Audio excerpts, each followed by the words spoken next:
Hi besties, welcome back to my channel. Today I'm going through my January wrap up, and yes, it is the middle of February. It's fine, it still counts.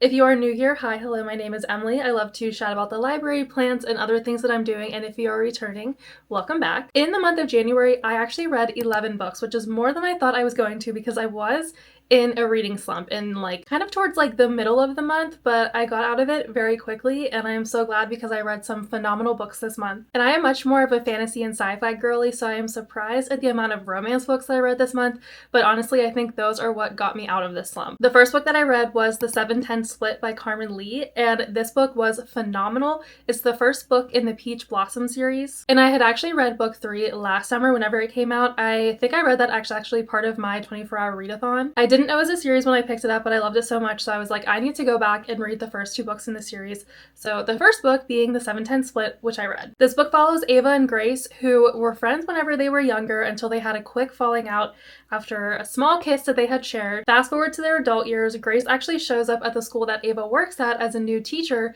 and they have to work together to form this all-girls bowling league, and it definitely brings up some past feelings for both of them because they also were on junior league bowling leagues when they were younger. This book was so cute, it was so sweet, it was a little bit spicy, and it was just perfect for what I needed and a great way to start off the year. This book actually fits into 3 of my Storygraph challenges that I am part of this year: the Diverse Baseline Challenge, Read More Queer 2026, and the BIPOC Author Alphabet Challenge. The next book I read was Graceless Heart by Isabel Ibanez, and I did enjoy this book. I got it as an ER. This is a standalone fantasy where a sculptress, Ravenna, is chosen as the winner of this extremely prestigious competition that is hosted by a secret and immortal family. And the winner is actually given any prize that they want, so she enters with the intention to win, so that way she can free her brother because her brother has been captive and there's no other way to save him. But in order to win, she knows that she needs to do something huge, so she has inadvertently revealed this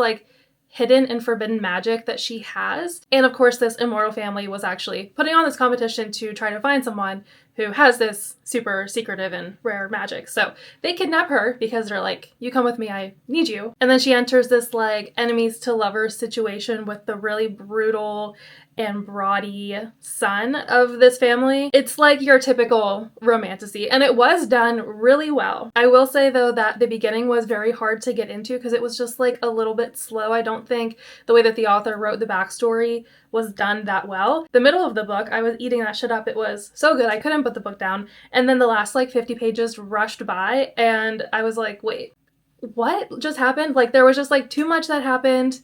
Too many betrayals where I was just kind of rolling my eyes at the end. And I just don't think the ending did the entire book justice.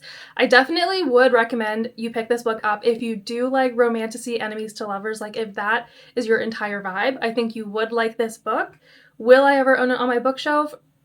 Probably not unless it was gifted to me. And this book helped to complete the Storygraph challenges, the Diverse Baseline Challenge, and the BIPOC Author Alphabet Challenge. The next book I read was On Sunday She Picks Flowers by Scholfield, and this book was also phenomenal. It was a grotesque horror book, and there are many trigger warnings, so I'm just going to read you a small list of ones that I've put together, but please do your due diligence before you read this book. There are extremely heavy themes of domestic and child abuse, manipulation, violence, graphic murder, cannibalism, racism, incest, slavery, gun violence.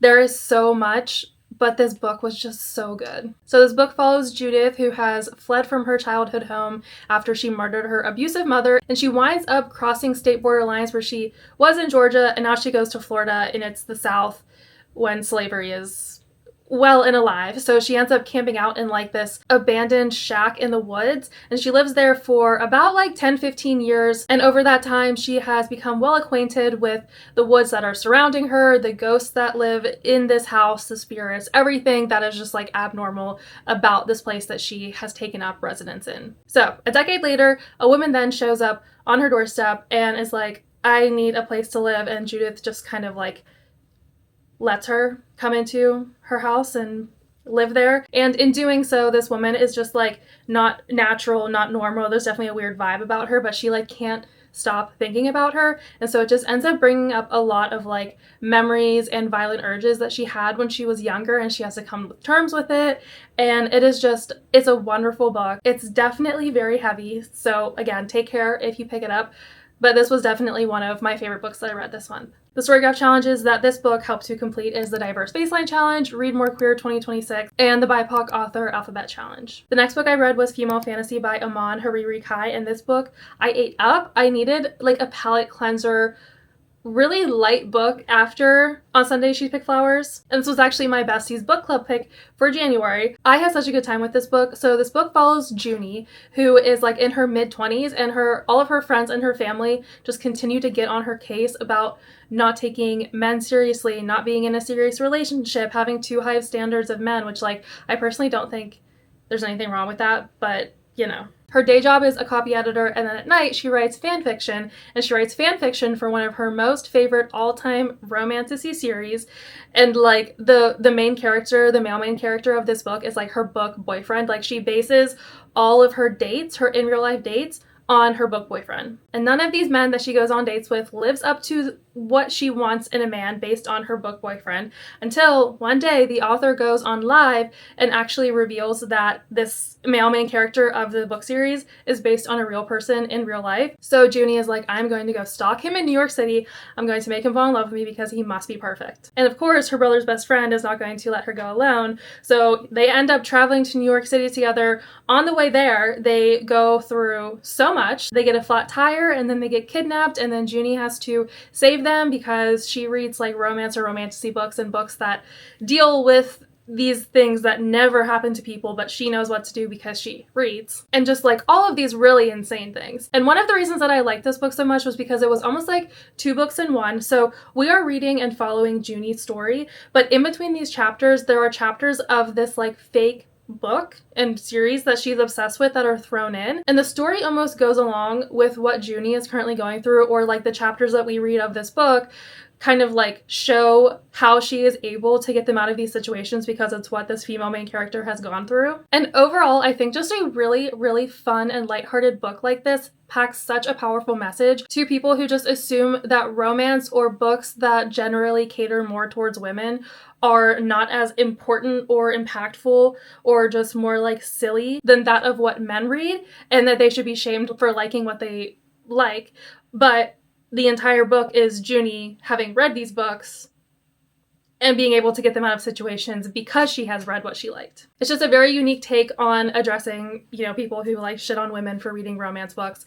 And honestly, it was just a really fun book. I think in one of my reviews, I was like, it read like a Wattpad book. Yeah, it absolutely read like a Wattpad book. And I think a major reason for that is because Junie is a Wattpad fanfiction writer, and it like tied her into the story a little bit more because of that, and I thought it was just phenomenally done, and I'm really glad that I read it for my book club. So the Storygraph challenges that this completed was the Diverse Baseline Challenge and the BIPOC Author Alphabet Challenge. The next book I read was another romance book, The Next Chapter by Haley Koss. This is actually a sapphic novella book that is told between two different timelines and the two different characters. So Gianna has been in love with her best friend Riley since they were roommates in college, and throughout the story we see them jumping between timelines and chapters, and also between the two girls' POVs of Gianna and Riley meeting in college, of Gianna watching Riley go on all of these dates and Riley telling her like why she doesn't like these like men, or how they've like fucked up on their dates, or what her ideal date is. And then we see Riley learning about her own queerness,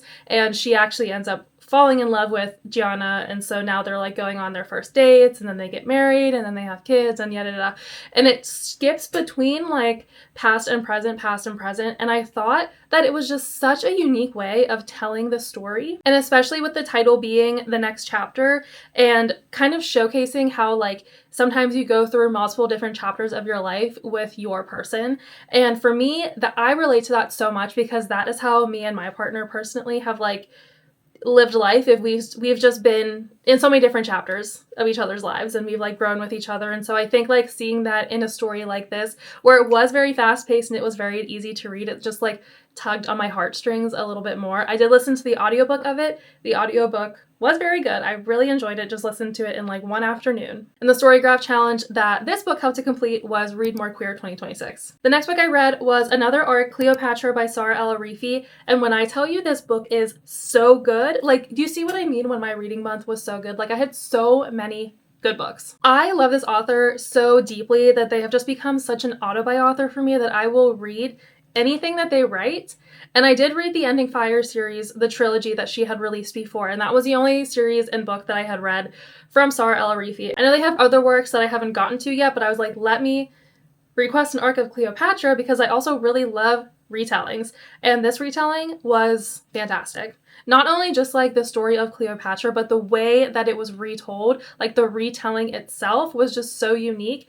And let me tell you why. So this book is written in first person POV, but they also like break the fourth wall and address the reader multiple times. It doesn't really take you out of the story too much. It's more so of just like, it feels like a very natural, reminiscent, and like Cleopatra herself is telling us the story. And with it being told this way, we as readers are also encouraged to look past the sexism and propaganda that is prevalent whenever historians retell stories, especially surrounding women. And she also encourages the reader to never take what your government says at face value. And I just think that is so important right now. And one thing that I really liked about this retelling, and I think is one of the things that make retellings work the most and the best, is whenever you can go into this book and not have any prior knowledge of who Cleopatra was, where she lived, what her historical significance is. If you just go into the book expecting it to be explained to you, then the book works as a retelling. And that is exactly what Cleopatra by Saara El-Arifi did. You could go into this book having absolutely no background, no knowledge of who Cleopatra is,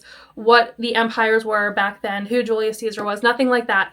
They told you, but in a way that was very direct and did not make you feel stupid. And I think that is so, so, so important because like American history lessons are like not great, you know? Like I shouldn't have to read like a Wikipedia page before I read a book just to know who the book is about. You know what I mean? Like it's a fiction book. Anyways, I highly encourage you to read this book. If you do like retellings, this book publishes February 24th, and I'm so excited. I need to pre-order it because I do need this on my bookshelf. The Storygraph challenges that this book helped to complete the Diverse Baseline Challenge, Read More Queer 2026, and BIPOC Author Alphabet Challenge. The next book I read was Watermoon by Samantha, Sotto, Yambao, and I actually have a whole reading blog on my page about this book. This was a book that I read for another one of my book clubs. I really enjoyed this, and I won't go into like all of my thoughts because I have them in the linked video, but just know that I did really, really enjoy this book. Another standalone fantasy book that I think worked really well, and I would encourage you to read this book if you can envision like what's happening on the page as you read them, because it almost reads like an animated show or TV series or like movie, something like that. Like it reads like an animated digital media. Like it's so good. Now the last 5 books that I read in January are actually a part of my 10 books in 10 days reading challenge, and I have just been reading these books like so fast to get through the 10 books in 10 days that I don't think I have really been able to like comprehend, or maybe not comprehend, but just like be able to like critically engage and analyze the books that I read to give a valid and sufficient review to like what I want my reviews to be. So anyways, I have not sorted my thoughts out yet with the last 5 books that I read in January, but they will all be in my video that is being published next week, 10 books in 10 days reading challenge. They were all novellas. It was actually a ton of fun, and I probably won't end up doing another version of this type of like reading challenge again in the future because I think it was just a really easy and fun way to like quickly read through books, especially after I was in like a bit of a reading slump this month. So I will give you a sneak peek because I'm not going to go through each of those, like I said, just yet. Bad Cree by Jessica Johns. Oh my god. Phenomenal horror book. So good. Probably one of my favorite books that I read this month. Tread of Angels by Rebecca Roanhorse. Oh my god.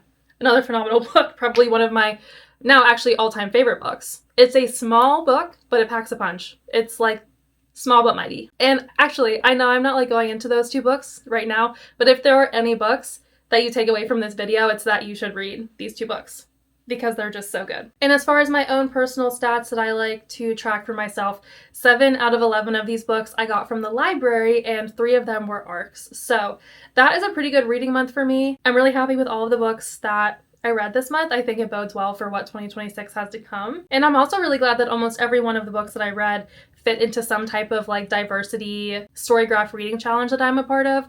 I try to be really intentional with the diversification of my reading every month and every year. And one way that I do that is just to kind of keep myself accountable, where at the end of the month I will just check and make sure that I am reading BIPOC authors and reading, you know, queer authors and queer stories, and just really diversifying my reading, right? So Storygraph challenges are like the best way to do that in my opinion. I love Storygraph challenges, which is why I'm a part of so many.